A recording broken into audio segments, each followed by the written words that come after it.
पाकिस्तान के मध्य विवाद के कोई दो कारण बताइए। तो ये क्वेश्चन ऐसा है जो आपको हर कंपटीशन में मिलेगा और इस परीक्षा के अंदर भी आपको मिलेगा। तो पाकिस्तान ने जम्मू और कश्मीर के एक बहुत बड़े भूभाग पर अवैध रूप से अधिकार कर लिया था।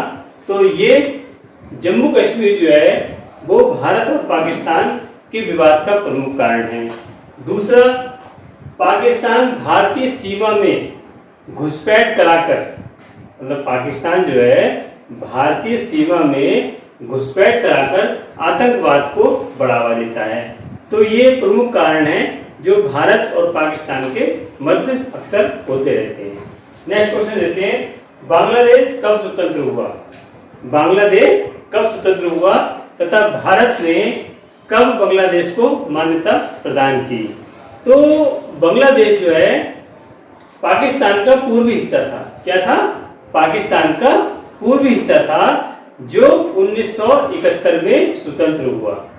1971 में स्वतंत्र हुआ और भारत ने जो है 6 दिसंबर 1971 को बांग्लादेश को मान्यता प्रदान कर दी, जिससे बांग्लादेश एक स्वतंत्र राष्ट्र बन गया।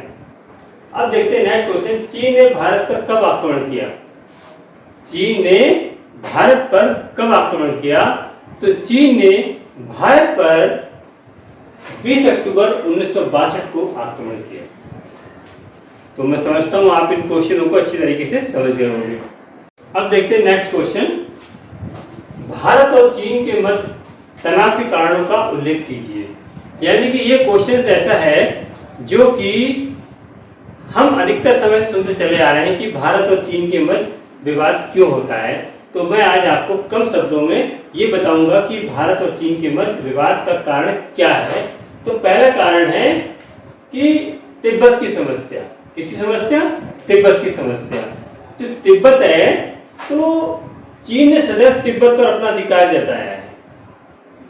चीन ने सदैव तिब्बत पर अपना अधिकार जमाया है कि तिब्बत उसका क्षेत्र है, जबकि भारत ये चाहता है कि तिब्बत की समस्या जो है तिब्बत की लोगों की भावनाओं के द्वारा होनी चाहिए, कि तिब्बत अलग रहना चाहते हैं, वो उनकी भावनाएं स्वतंत्र रहना चाहते हैं।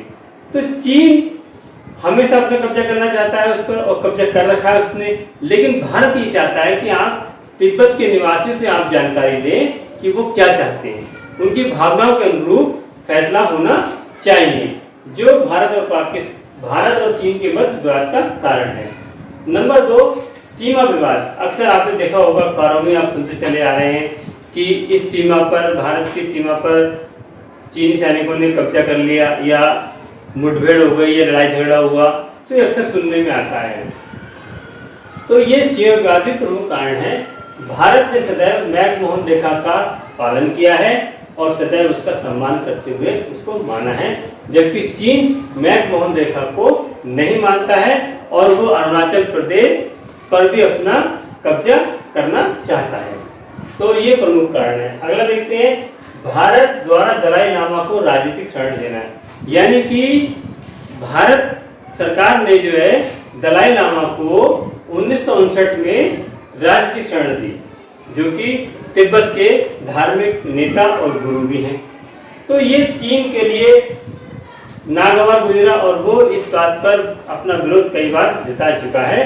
तो ये चीन और भारत के मध्य विवाद का प्रमुख कारण है। नेक्स्ट, चीन द्वारा पाकिस्तान को परमाणु और सैनिक सहायता उपलब्ध कराना। आप जानते हैं कि चीन पूरे देश में और पूरे विश्व के अंदर जो है अपना साम्राज्य स्थापित करना चाहता है और इसी कड़ी के अंदर वो ये चाहता है कि जो भारत के दुश्मन देश हैं या जो भारत से शत्रुता रखते हैं उनको अपना दोस्त बनाया जाए। तो इसी कड़ी में जो चीन है वो पाकिस्तान के लिए परमाणु सहायता प्रदान करता है और सैनिक सहायता प्रदान करता है, और वो सैनिक सहायता जो है पाकिस्तान भारत के विरुद्ध करता है। तो मैं समझता हूँ इस चैप्टर को आप अच्छी तरीके से समझ गए होंगे और ये आपको अच्छे से अच्छे नंबर दिला सकता है। भारत और पाकिस्तान के मध्य विवाद के कोई दो कारण बताइए। तो ये क्वेश्चन ऐसा है जो आपको हर कंपटीशन में मिलेगा और इस परीक्षा के अंदर भी आपको मिलेगा। तो पाकिस्तान ने जम्मू और कश्मीर के एक बहुत बड़े भूभाग पर अवैध रूप से अधिकार कर लिया था। तो ये जम्मू कश्मीर जो है वो भारत और पाकिस्तान के विवाद का प्रमुख कारण है। दूसरा, पाकिस्तान भारतीय सीमा में घुसपैठ कराकर, मतलब पाकिस्तान जो है भारतीय सीमा में घुसपैठ कराकर आतंकवाद को बढ़ावा देता है। तो ये प्रमुख कारण है जो भारत और पाकिस्तान के मध्य अक्सर होते रहते हैं। नेक्स्ट क्वेश्चन देते हैं, बांग्लादेश कब स्वतंत्र हुआ? बांग्लादेश कब स्वतंत्र हुआ तथा भारत ने कब बांग्लादेश को मान्यता प्रदान की? तो बांग्लादेश जो है पाकिस्तान का पूर्वी हिस्सा था। क्या था? पाकिस्तान का पूर्वी हिस्सा था जो 1971 में स्वतंत्र हुआ। 1971 में स्वतंत्र हुआ और भारत ने जो है 6 दिसंबर 1971 को बांग्लादेश को मान्यता प्रदान कर दी, जिससे बांग्लादेश एक स्वतंत्र राष्ट्र बन गया। अब देखते हैं नेक्स्ट क्वेश्चन, चीन ने भारत पर कब आक्रमण किया? चीन ने भारत पर कब आक्रमण किया? तो चीन ने भारत पर 20 अक्टूबर 1962 को आक्रमण किया। तो मैं समझता हूं आप इन क्वेश्चनों को अच्छी तरीके से समझ गए होंगे। अब देखते हैं नेक्स्ट क्वेश्चन, भारत और चीन के मध्य तनाव के कारणों का उल्लेख कीजिए। यानी कि ये क्वेश्चन ऐसा है जो कि हम अधिकतर समय सुनते चले आ रहे हैं कि भारत और चीन के मध्य विवाद क्यों होता है। तो मैं आज आपको कम शब्दों में ये बताऊंगा कि भारत और चीन के मध्य विवाद का कारण क्या है। तो पहला कारण है कि तिब्बत की समस्या। किसकी समस्या? तिब्बत की समस्या। तो तिब्बत है तो चीन ने सदैव तिब्बत पर अपना अधिकार जताया है। चीन ने सदैव तिब्बत पर अपना अधिकार जमाया है कि तिब्बत उसका क्षेत्र है, जबकि भारत ये चाहता है कि तिब्बत की समस्या जो है तिब्बत की लोगों की भावनाओं के द्वारा होनी चाहिए, कि तिब्बत अलग रहना चाहते हैं, वो उनकी भावनाएं स्वतंत्र रहना चाहते हैं। तो चीन हमेशा अपना कब्जा करना चाहता है उस पर और कब्जा कर रखा है उसने, लेकिन भारत ये चाहता है कि आप तिब्बत के निवासियों से आप जानकारी लें कि वो क्या चाहते हैं, उनकी भावनाओं के अनुरूप फैसला होना चाहिए, जो भारत और चीन के मध्य विवाद का कारण है। नंबर 2, सीमा विवाद। अक्सर आपने देखा होगा, अखबारों में आप सुनते चले आ रहे हैं कि इस सीमा पर, भारत की सीमा पर चीनी सैनिकों ने कब्जा कर लिया या मुठभेड़ हो गई या लड़ाई झगड़ा हुआ, तो ये अक्सर सुनने में आता है। तो ये सीमा विवाद के प्रमुख कारण है। भारत ने सदैव मैक-मोहन रेखा का पालन किया है और सदैव उसका सम्मान करते हुए उसको माना है, जबकि चीन मैक-मोहन रेखा को नहीं मानता है और वो अरुणाचल प्रदेश पर भी अपना कब्जा करना चाहता है। तो ये प्रमुख कारण है। अगला देखते हैं, भारत द्वारा दलाई लामा को राजनीतिक शरण देना है। यानी कि भारत सरकार ने जो है दलाई लामा को 1959 में राजनीतिक शरण दी, जो कि तिब्बत के धार्मिक नेता और गुरु भी हैं। तो ये चीन के लिए नागवार गुजरा और वो इस बात पर अपना विरोध कई बार जता चुका है। तो ये चीन और भारत के मध्य विवाद का प्रमुख कारण है। नेक्स्ट, चीन द्वारा पाकिस्तान को परमाणु और सैनिक सहायता उपलब्ध कराना।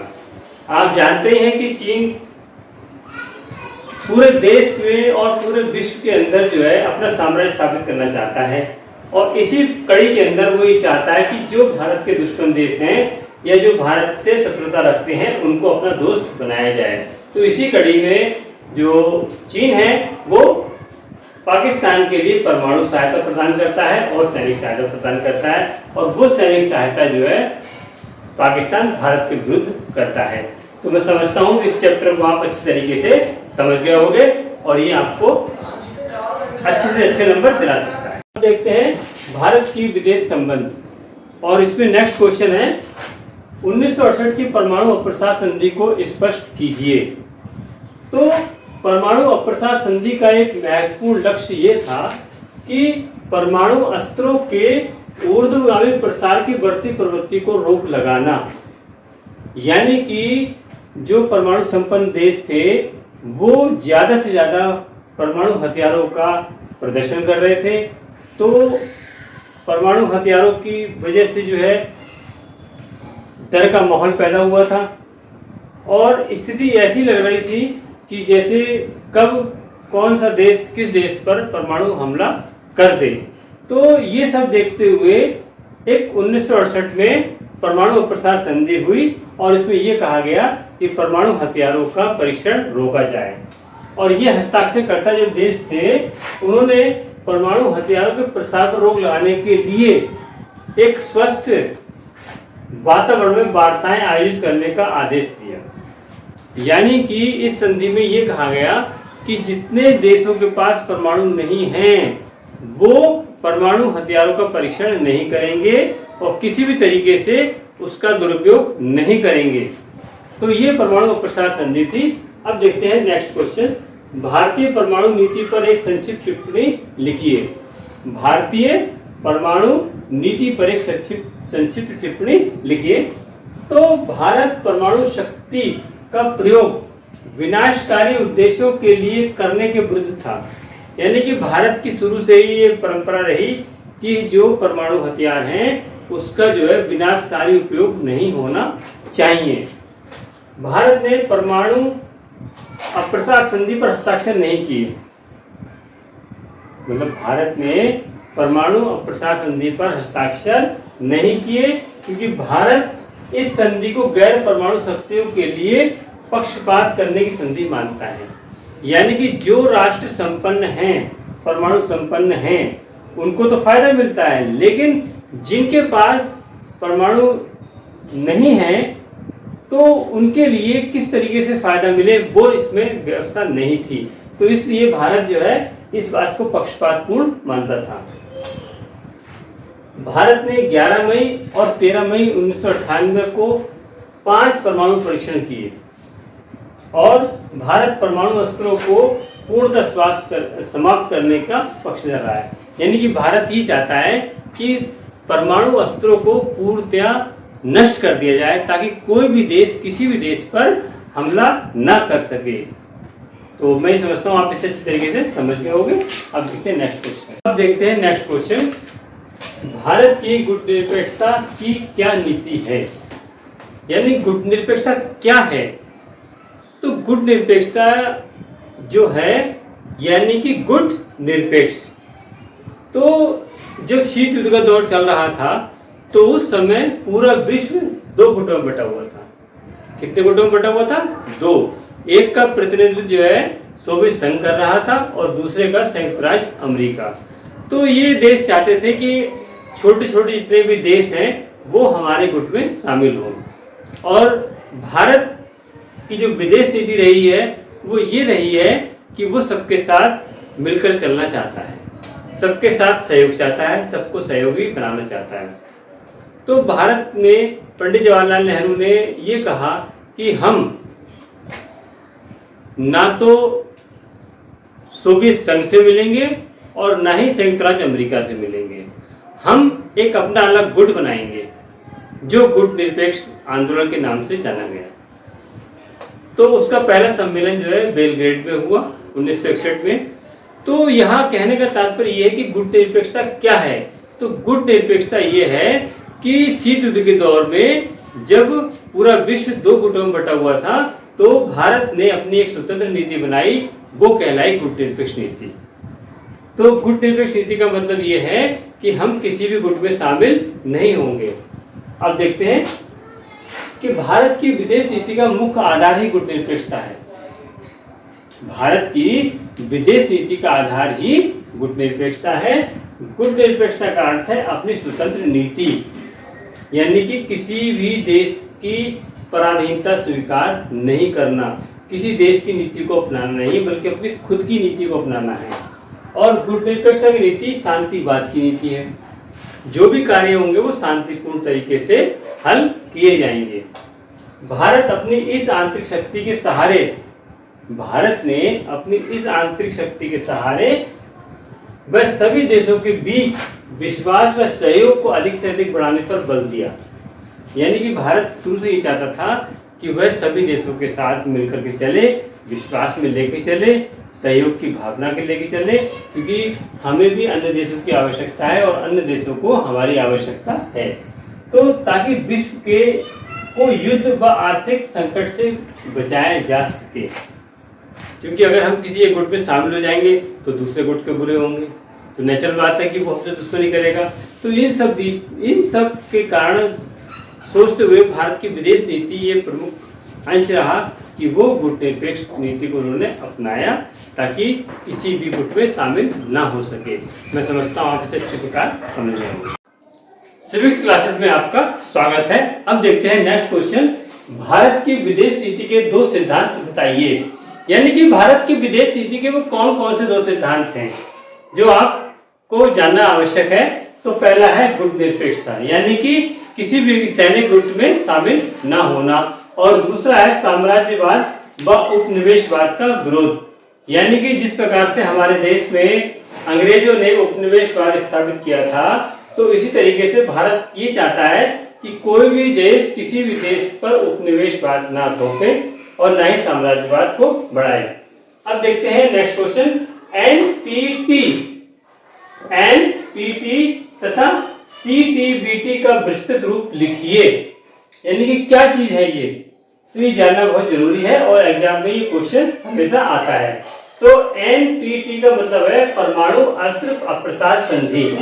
परमाणु अस्त्र अप्रसार संधि यानी कि न्यूक्लियर नॉन प्रोलिफरेशन ट्रीटी।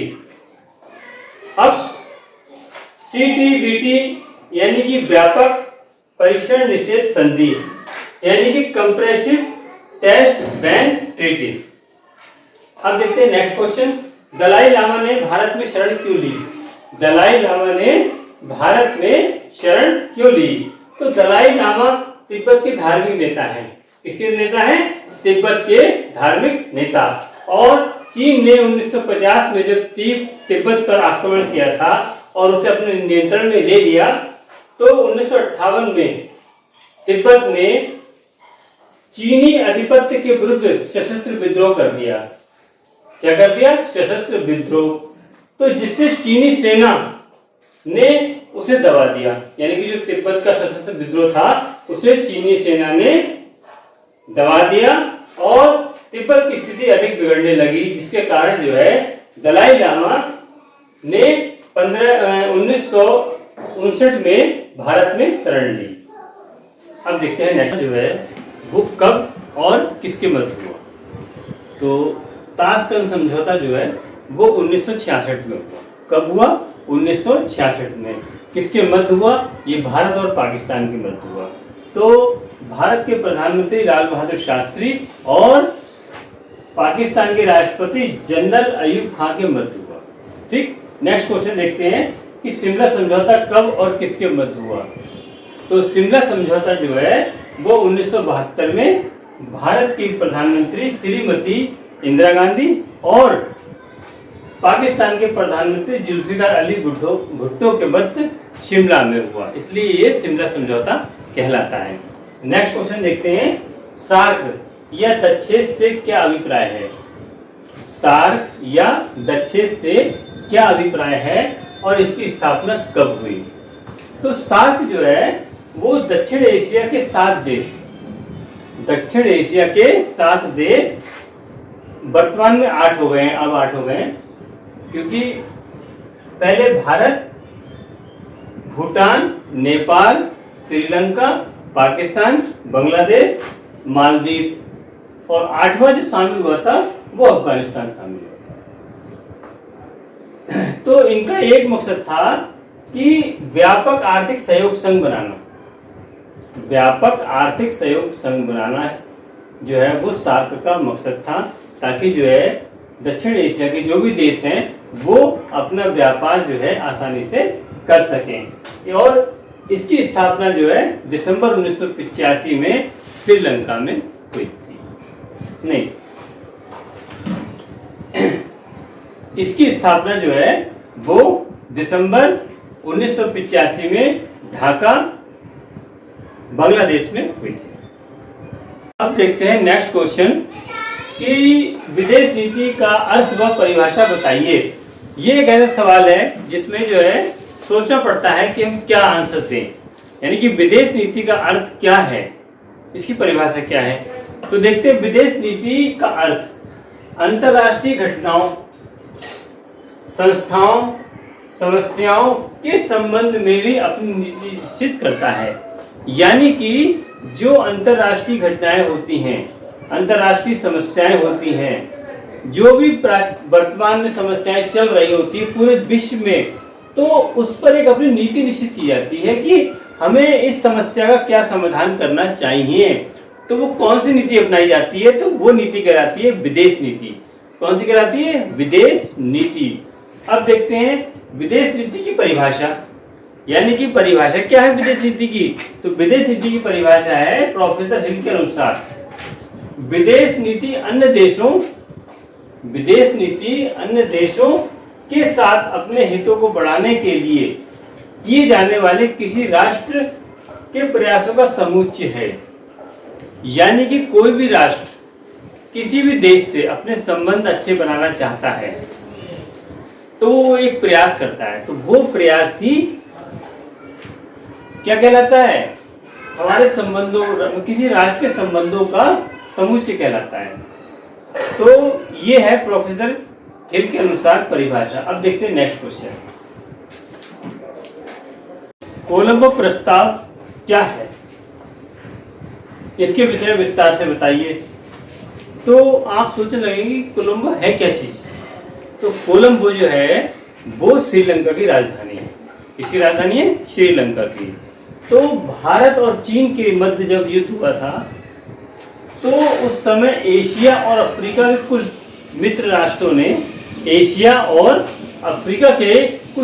राष्ट्रों ने, दोनों देशों के सीमा विवाद को निपटाने के लिए, यानी कि भारत और चीन के सीमा विवाद को निपटाने के लिए श्रीलंका की राजधानी कोलंबो में दिनांक 10 दिसंबर 1962 से 12 दिसंबर 1962 तक एक सम्मेलन किया। किसने किया? एशिया और अफ्रीका के कुछ मित्र राष्ट्रों ने। वो ये नहीं चाहते थे कि भारत और चीन का विवाद बढ़े, और इस सम्मेलन में बर्मा, कंबोडिया, श्रीलंका, घाना, इंडोनेशिया तथा संयुक्त अरब गणराज्य के प्रतिनिधियों ने भाग लिया। और भारत ने इन प्रस्तावों के बारे में कोई प्रतिक्रिया जाहिर नहीं की। भारत और चीन का जब युद्ध हुआ था तो मित्र राष्ट्रों ने उसको शांतिपूर्ण हल के लिए कोलंबो में एक सम्मेलन किया, वो कोलंबो प्रस्ताव कहलाया। तो प्रस्ताव था क्या? वर्तमान नियंत्रण रेखा को माना जाए, यानी कि जो चीन और भारत की जो वर्तमान नियंत्रण रेखा है उसको माना जाए। दूसरा, पश्चिमी क्षेत्र में नियंत्रण रेखा जो जिस पर चीन ने 20 किलोमीटर तक कब्जा कर लिया था, तो उसे चीनी सेना 20 किलोमीटर वापस जाए। कहाँ जाए? वापस, यानी कि अपने क्षेत्र में। और पूर्वी क्षेत्र में जो है युद्ध विराम करा जाए, यानी तीसरा पॉइंट था वो पूर्वी क्षेत्र में युद्ध को विराम दिया जाए। और 14 था मध्य क्षेत्र में जो सीमा विवाद है उसका शांतिपूर्ण तरीके से हल निकाला जाए। और लास्ट में है परस्पर वार्ता, यानी कि अगर कोई विवाद बनता है तो दोनों देश आपस में वार्ता करें कि भाई इस समस्या का समझौता किस प्रकार से होगा। तो ये कोलंबो प्रस्ताव के प्रमुख अंश थे जो मैंने आपको बताया। मैं समझता हूँ कि आप इसको अच्छी प्रकार से समझ गए होंगे। आज आपको इंटरमीडिएट का चौथा चैप्टर, खंड खा का चौथा चैप्टर भारत के विदेश संबंध के विषय में विस्तार से समझाऊंगा, और मैं समझता हूं कि इसे आप आसानी से समझ जाएंगे। तो पहले हम देखते हैं कि भारत की विदेश नीति के जनक कौन थे। यानी कि यह सवाल सबसे ज्यादा महत्वपूर्ण होता है कि भारत की विदेश नीति के जनक कौन थे। तो भारत की विदेश नीति के जनक हमारे देश के प्रथम प्रधानमंत्री पंडित जवाहरलाल नेहरू थे। अगला क्वेश्चन देखते हैं कि पंचशील का क्या तात्पर्य है। ये एक ऐसा सवाल है जो आपको हर जगह मिलेगा, हर कंपटीशन में मिलेगा कि पंचशील का क्या तात्पर्य है, या इसकी स्थापना किसके द्वारा की गई, या इसके क्या क्या उद्देश्य हैं। तो हम देखते हैं कि पंचशील पंडित जवाहरलाल नेहरू द्वारा प्रारंभ की गई 5 सिद्धांतों की नीति है। कितने की? 5 सिद्धांतों की नीति है। इस पर भारत की विदेश नीति आधारित है। इस पर भारत की विदेश नीति आधारित है और इसका जो उद्देश्य है वो विभिन्न देशों के मध्य शांति एवं सह अस्तित्व को प्रोत्साहित करना। और 29 अप्रैल 1954 को पंडित जवाहरलाल नेहरू और चीन के प्रमुख चाउ एन लाई के मध्य पंचशील पर हस्ताक्षर हुए। कब हुए? 29 अप्रैल 1954 को। अब देखते हैं इसके प्रमुख सिद्धांत है कौन कौन से। तो इसका प्रमुख सिद्धांत है एक दूसरे की अखंडता और प्रभुसत्ता को बनाए रखना, यानी कि किसी भी देश की अखंडता को बनाए रखना और उस पर पूरा सहयोग करना। दूसरा, एक दूसरे के देश पर आक्रमण न करना, यानी कि भारत की विदेश नीति की प्रमुखता है कि वह किसी देश पर आक्रमण नहीं करेगा और वो ये उम्मीद करता है कि दूसरे देश भी किसी अन्य देश पर आक्रमण ना करें। तीसरा है एक दूसरे के आंतरिक मामलों में हस्तक्षेप ना करना। अधिकतर देश जो है एक दूसरे के देशों के आंतरिक मामलों में हस्तक्षेप करके मौके का फायदा उठाते हैं। तो ये पंचशील का प्रमुख सिद्धांत है कि उनके मामले में हस्तक्षेप न किया जाए। चौथा है शांतिपूर्ण सह अस्तित्व के सिद्धांत को मानना, यानी कि हम चाहते हैं, भारत के प्रधानमंत्री पंडित जवाहरलाल नेहरू ने ये चाहा कि हम शांति से रहेंगे, प्यार मोहब्बत से रहेंगे, ना ही किसी देश पर आक्रमण करेंगे। हम शांति चाहते हैं क्योंकि उस समय हमारा देश आज़ाद हुआ था 15 अगस्त 1947 को। तो हमारे देश की स्थिति बहुत खराब थी। तो इसलिए पंडित जवाहरलाल नेहरू ने पंचशील को अपनाया कि कोई देश किसी देश पर आक्रमण ना करे। अगला, आपस में समानता और मित्रता की भावना को बनाए रखना, यानी कि हम सब समान हैं और हम आपस में मित्र हैं, कोई भी देश एक दूसरे का शत्रु नहीं है। तो इस प्रकार से मैंने आपको बताया कि भारत की विदेश नीति के प्रमुख पंडित जवाहरलाल नेहरू, पंचशील सिद्धांत के जनक पंडित जवाहरलाल नेहरू। और मैं समझता हूं कि आप इस क्वेश्चन को अच्छी तरीके से समझ गए होंगे।